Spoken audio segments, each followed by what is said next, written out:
अस्सलाम वालेकुम जी। आज की क्लास का आगाज़ करते हैं। एमएस वर्ड की क्लासेस हमारी ख़त्म हो चुकी हैं।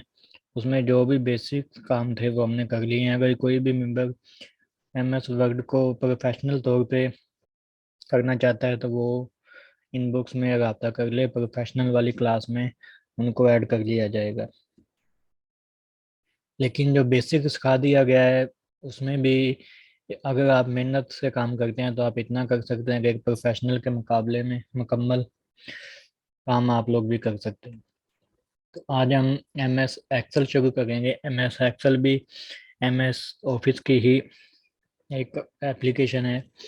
जब हम एम एस ऑफिस इंस्टॉल कर लेते हैं तो उसके साथ हमें Excel, PowerPoint, Word, Access इस तरह मज़ीद मिल जाते हैं। एम एस एक्सेल को देख लें कि सबसे पहले हमने ओपन किस तरह करना है। आपने अपने कंप्यूटर में सर्च बार में जाना है। यहाँ पे जाके सिंपल एम एस एक्सेल लिखना है आपने। तो आपके सामने ये एम एस एक्सेल ओपन हो जाएगा। सो अभी ये असाइनमेंट ओपन हो गई है अभी। माइक अपना ऑफ रख लें काइंडली। एक्सेल लिखेंगे तो यहाँ पे एक्सेल हमारे सामने ओपन हो गया। ये एम एस एक्सेल का व्यू है। इसको ओपन करने का दूसरा मेथड ये है कि आपने कंप्यूटर से रन कमांड के जरिए विंडो आर प्रेस करना है और इसकी शॉर्ट की है एक्सेल की। आपने सिंपल ई एक्स सी ई एल एक्सेल लिख के एंटर करना है। तो अगर आपके कंप्यूटर में एम एस ऑफिस इंस्टॉल है तो यहाँ पे आपके सामने एम एस एक्सेल ओपन हो जाएगा। तीसरा आप ये इस तरह ओपन कर सकते हैं कि आप यहाँ से एक दफ़ा प्रोग्राम ओपन करके इसको पिन कर लें टास्क बार पे। तो आप सिंपल यहाँ पे देख लें ये पिन हो गया है। एक्सेल बना हुआ आ गया। जैसे ही मैं इस पर क्लिक करता हूँ तो ये ओपन हो जाएगा। इसमें अब बेसिक्स ऑलमोस्ट स्टार्ट में वही चीज़ें हैं जो हमने एम एस वर्ड में की थी। फाइल सेव किस तरह करनी है, सेव एज किस तरह करनी है, ओपन किस तरह करनी है, इसमें सेम सब कुछ वही है। उसके बाद क्लिपबोर्ड का ऑप्शन सबसे पहले, ये सेम वही है जो हमने एम एस वर्ड में किया था। कोई भी चीज़ कॉपी पेस्ट करना या किसी सेल के फॉर्मेट को कॉपी करना, उस पर जो हमने फॉन्ट्स वगैरह लगाए हैं या उसमें फॉर्मेटिंग जो भी की हुई है, अलाइनमेंट वगैरह की हुई है, उस सबको कॉपी करना हो तो वो फॉर्मेट पेंटर से जैसे हमने एम एस वर्ड में देखा था सेम ये वही चीज़ है। उससे आगे हमारे पास है फ़ॉन्ट का सेक्शन। फ़ॉन्ट के सेक्शन में भी सेम ए टू जेड वही चीज़ें हैं, कोई भी नई चीज़ नहीं है इसमें। हमने फ़ॉन्ट स्टाइल कौन सा रखना है, फ़ॉन्ट का साइज़ क्या रखना है, बोल्ड करना है, टैलिक करना है, अंडरलाइन करना है, बॉर्डर लगाना है, फ़ॉन्ट का कलर चेंज करना है या फ़ॉन्ट को हाईलाइट करना है, वो सब कुछ इसमें है जो हमने एम एस वर्ड में किया। सेम वही चीज़ है। आगे है अलाइनमेंट। अलाइनमेंट में भी हम वही चीज़, फ़ॉन्ट को लेफ्ट साइड पे रखना है, मिडल में रखना है, राइट पे रखना है, टॉप पे, बॉटम पे या मिडल में। ये सब वही चीज़ें हैं। ये 6 ऑप्शन हैं। इससे आगे अलाइनमेंट में थोड़ा यहाँ पे डिफरेंस है। यहाँ पे ए बी लिख के इसको ऊपर एरो का की बनी हुई है और उसके बाद दो ये टूल है, रैप टेक्स्ट का है और मर्ज एंड सेंटर का है। आज हम ये टूल्स देखेंगे कि ये इनको हम किस तरह इस्तेमाल कर सकते हैं। सबसे पहले देख लें कि वर्ड में हमारे पास, मैं यहाँ पे वर्ड ओपन कर लेता हूँ। सिंपल शीट थी हमारे पास। सिंपल शीट पे हमने जिस तरह एक सिंपल कागज़ पे हम लोग काम करते हैं सेम उसी तरह इसमें काम करना था। लेकिन एक्सेल में हमारे पास डिफरेंस है। हमारे पास मुख्तलिफ किस्म के सेल्स हैं जिस तरह ये आपके सामने शो हो गए होंगे। इन सेल्स के मुख्तलिफ नाम होते हैं। अगर हम लेफ्ट टू राइट जाएं तो यहाँ पे हमारे पास इनका नाम है ए बी सी डी। इस तरह सो ऑन एंड तक जाएगा। अगर मैं सबसे एंड पे जाता हूँ तो हमारे पास यहाँ पे एक्स एफ डी है। और इसी तरह अगर हम देखें तो ऊपर से नीचे की तरफ आए, टॉप से बॉटम की तरफ, तो एक दो तीन आ रहा है। और सबसे लास्ट में मैं जाता हूँ तो ये 10, 48, 576 आएगा। मतलब कि इतने हमारे पास सेल्स हैं। ये ऑलमोस्ट अनलिमिटेड होते हैं। ये सब हम लोग सेल इतने इस्तेमाल नहीं कर सकते। ज़्यादा से ज़्यादा हम एक फाइल में 50 या 100 सेल इस्तेमाल कर सकते हैं। इससे ज़्यादा लिमिट नहीं होती। लिमिट होती है लेकिन हमारे पास इतना बड़ा डॉक्यूमेंट नहीं होता कि हम इसमें तैयारी कर सकें। उसके बाद यहाँ पे नीचे हम मुख्तलिफ शीट्स पे भी काम कर सकते हैं। इसमें ये शीट 1 का नाम दिया है, शीट 2 है, शीट 3 है। यहाँ पे अगर मैं क्लिक करता हूँ तो यहाँ पे हम 100 नई शीटें बना सकते हैं। जैसे जैसे क्लिक करते जाएंगे एक नई शीट यहाँ पे बनती जाएगी। अभी हम देखते हैं मर्ज क्या चीज़ है। सेल्स में पहले देख लें कि हमने जो भी टेक्स्ट लिखना है, जिस तरह मैं यहाँ पे ब्रेन टेक लिख रहा हूँ, ब्रेन टेक ऑनलाइन अकेडमी। तो ये मेरा जो एक सेल था, जिस सेल में मैं आया था, ये मेरे सेल का नाम है। ये ऊपर जो टूल बार है, यहाँ पे ये फार्मूला बार हम इसको कह सकते हैं। ये G3 का मतलब है कि ऊपर से लेफ्ट टू राइट जी वाले सेल में हूँ मैं, और अगर मैं नीचे की तरफ आऊँ बॉटम की तरफ तो 3 वाले सेल में। अभी मेरा जितना भी मैं काम कर रहा हूँ G3 में हूँ। जैसे ही मैं यहाँ पे आता हूँ तो ये D7 है। इस पे मैं जो भी काम करूँगा उसका मतलब ये होगा कि मैंने D7 जो सेल है उसमें काम किया। अगर मैं यहाँ से डायरेक्ट D7 में जाना चाहता हूँ तो मैं यहाँ पे D लिख के 7 लिख के एंटर करता हूँ, तो ये मेरा कर्सर D7 के अंदर चला जाएगा। और अभी G3 जिस पे मैंने काम किया था उस पे जाना चाहता हूँ तो मैं G3 लिखूंगा, तो मेरा कर्सर ये देख लें, ये G3 में चला गया है। ये हमारे सेल्स हैं, इसमें हम ना ये कहाँ पर सेल्स में काम करते हैं। है? काइंडली माइक ऑफ रखें। सर लिखना कहाँ पर है, G3 या जी? ये ऊपर मैं दिखा रहा हूँ ना, ये जिस जगह पे B1 लिखा हुआ है ऊपर, ये इधर आप जो भी जिस भी सेल की वैल्यू देंगे, मतलब मैं Z1 की वैल्यू देता हूँ, इसका मतलब ये होगा कि इस तरफ से Z तक जाएगा मेरा कर्सर और नीचे 1 पे रहेगा। अगर मैं 10 करता हूँ तो Z 10 पे चला जाएगा। ये यहाँ पे आ गया मेरा टूल, देख लें ये ऊपर Z में आ गया। और अगर मैं इस तरफ जाता हूँ तो यहाँ पे ये 10 में है। इसी तरह मैं अगर यहाँ पे Y11 करता हूँ, इंटर देता हूँ, तो ये Y में आ गया। और इस तरफ ये देख लें, ये येलो जो पट्टी हुई है ये 11 है, और ऊपर जो येलो हो गई है ये Y है, मतलब मैं Y11 में पहुंच गया हूँ। जो सबसे पहला है वो हमारा A1 होगा, A1। इसी तरह नीचे जाऊंगा तो A2 A3, आगे जाएंगे तो B1 B2, उससे आगे जाएंगे C1 C सर D1 इसी समझ आ तरह गया। से। अब हमने कोई भी काम करना है तो हम इन सेल्स के अंदर ही करेंगे। इन सेल्स के इर्द आप देख सकते हैं कि आपको छोटा छोटा बार्डर शो हो रहा होगा। ये बार्डर सिर्फ आपकी निशानदेही के लिए होता है। जब आप पेज पे इसका प्रिंट लेंगे या इसको PDF बनाएंगे, अपने डॉक्यूमेंट को किसी भी सूरत में इस्तेमाल करेंगे, उस टाइम आपका ये बार्डर यहाँ पे शो नहीं होगा।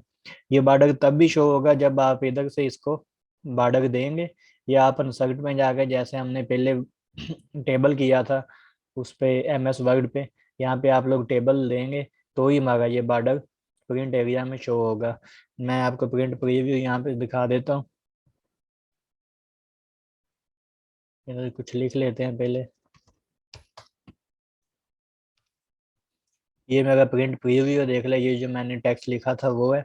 और जो भी हमारे सेल्स के गिर्द बॉर्डर थे वो यहाँ पे शो नहीं हो गए, मतलब वो हमारे प्रिंट में नहीं आएंगे। वो सिर्फ ये निशानदेही के लिए बॉर्डर होते हैं कि हम इस बॉर्डर के इस सेल में हैं। ये बॉर्डर सेटिंग्स में ख़त्म भी हो जाएगा, वो मैं आपको नेक्स्ट क्लासेस में साथ साथ बताऊंगा कि इसको हम किस तरह ख़त्म कर सकते हैं। अभी मैं A1 पे जाता हूँ, यहाँ पे मैं लिख लेता हूँ अकेडमी का नाम।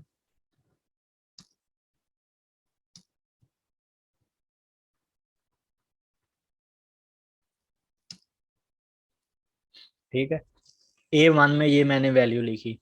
अभी आगे मैं जा रहा हूँ बी में। ठीक है, बी में यहाँ पे मैं लिख देता हूँ SR नंबर। डी में जाता हूँ, सी में मैं लिख देता हूँ नेम। अच्छा, अब क्या हुआ कि A1 में जो मैंने लिखा था ब्रेन टेक ऑनलाइन अकेडमी, तो यहाँ पे सिर्फ ब्रेन टेक शो हो गया है।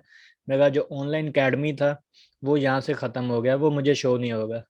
उसके उसका हमारे पास तरीकाकार क्या है कि हमने यहाँ से आके, जैसे ये देखें ये अभी एरो की है, जैसे ही मैं यहाँ पे आता हूँ ये एरो की डबल हो जाएगी और दरमियान में एक स्लैश आ जाएगी।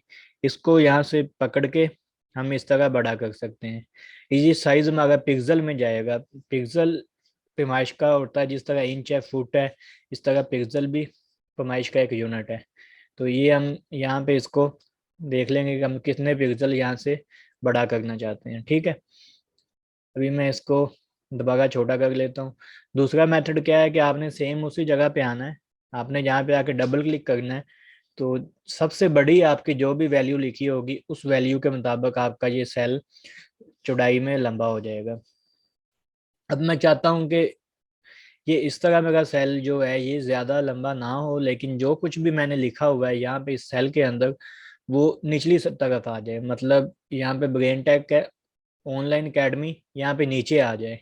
जिस तरह MS वर्ड में हम लोग इंटर प्रेस करते थे तो हमारा टेक्स्ट नीचे चला जाता था। मैं यहाँ पे आपको लिख के दिखा देता हूँ। ये मैंने इधर टेक्स्ट लिखा, टैग के बाद मैं इंटर प्रेस करता हूँ तो ऑनलाइन एकेडमी नीचे चला गया। लेकिन MS एक्सेल में इस तरह नहीं है।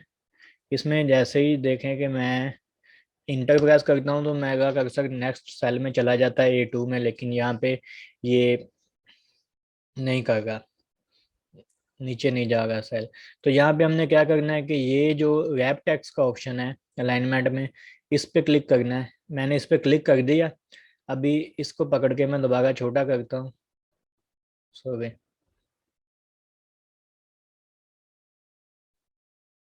ये ले, ये मेरा रैप हो गया टेक्स्ट और ये नीचे की तरफ चला गया। जिस तरह MS वर्ड में इंटर प्रेस करने से नीचे हमारा नेक्स्ट वैल्यू चली जाती थी, इसमें नेक्स्ट वैल्यू नीचे उस तरह नहीं जाएगी।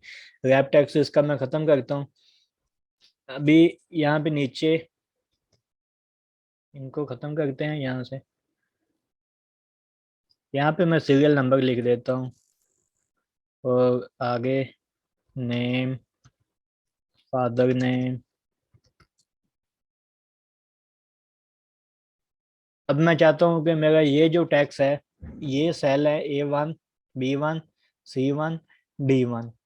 मेरा A1 वाला टैक्स सारा इन चारों सेल्स के अंदर आए। इन चारों सेल को मैं एक सेल बनाना चाहता हूँ मिला के, तो हम इनको मर्ज कर लेंगे।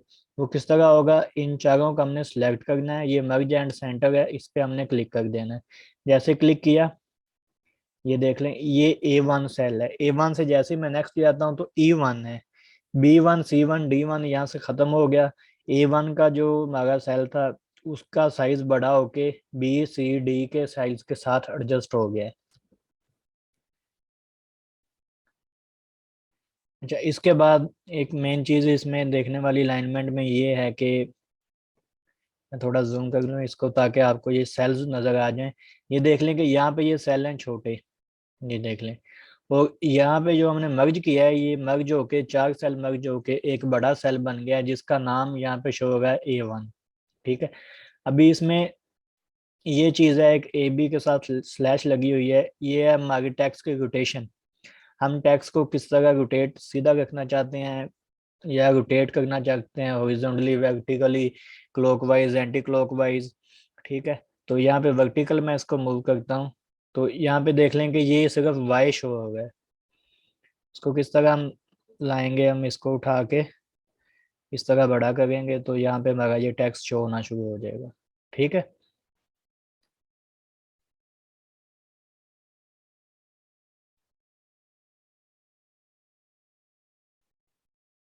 ये अकेडमी शो होना शुरू होगा। इसी तरह शो मैं जैसे जैसे इसको बड़ा करूंगा ये हमारा यहाँ पे टेक्स्ट शो हो जाएगा। उसके बाद इसमें है कि अगर हम इसको किसी खास एंगल में अपने टेक्स्ट को रोटेट करना चाहते हैं तो वो हम यहाँ से कर सकते हैं।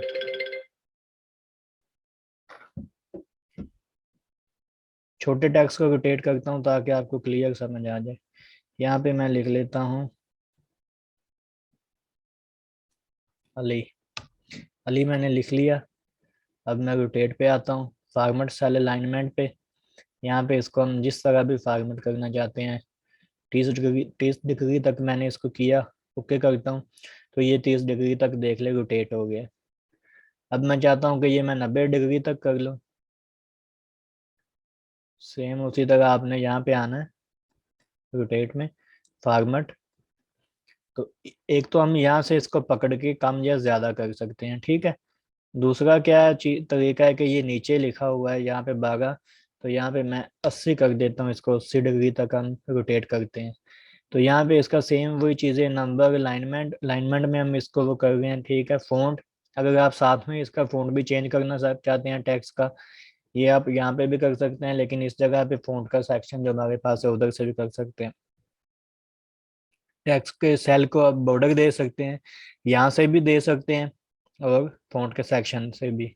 इसी तरह सेल को फिल कर सकते हैं यहाँ से भी और इधर से भी। ठीक है, ये प्रोटेक्शन है। इसके बारे में हम बाद में देखेंगे कि हम अगर किसी खास सेल को लॉक करना चाहते हैं तो हम वो इधर से लॉक कर सकते हैं। यहाँ पे मैं ओके करता हूँ तो ये देख लें कि मेरा टेक्स्ट 80 डिग्री तक यहाँ पे मूव हो चुका है। ये देखें, ये 80 डिग्री तक मूव हुआ है। अभी मैं इसको माइनस में अगर मूव करना चाहता हूँ तो सेम मैं उसी तरह अलाइनमेंट पे आऊँगा, मैं यहाँ से इसको पकड़ूंगा, नीचे ले जाऊँगा, -60 डिग्री तक मैं इसको क्लिक करता हूँ तो ये -60 डिग्री तक मूव हो गया। इसको मैं थोड़ा बड़ा कर लेता हूँ तो ये देख लें। ठीक है, उसके बाद क्या चीज़ है कि यहाँ पे ये दो टूल हमारे पास है अलाइनमेंट में। ठीक है, एक डिक्रीज इंडेंट है और एक इंक्रीज इंडेंट है। ये डिक्रीज का है, ये इंक्रीज का है।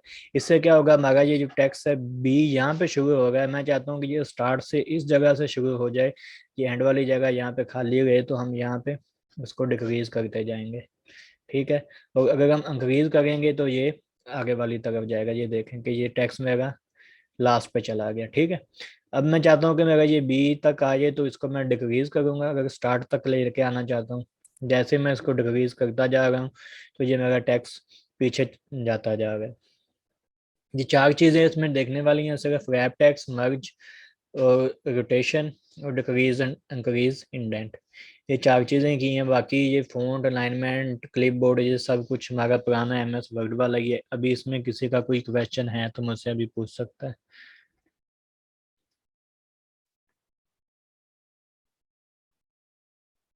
इसके बारे में जो आपको असाइनमेंट दी जाएगी उसकी आपको जल्दी समझ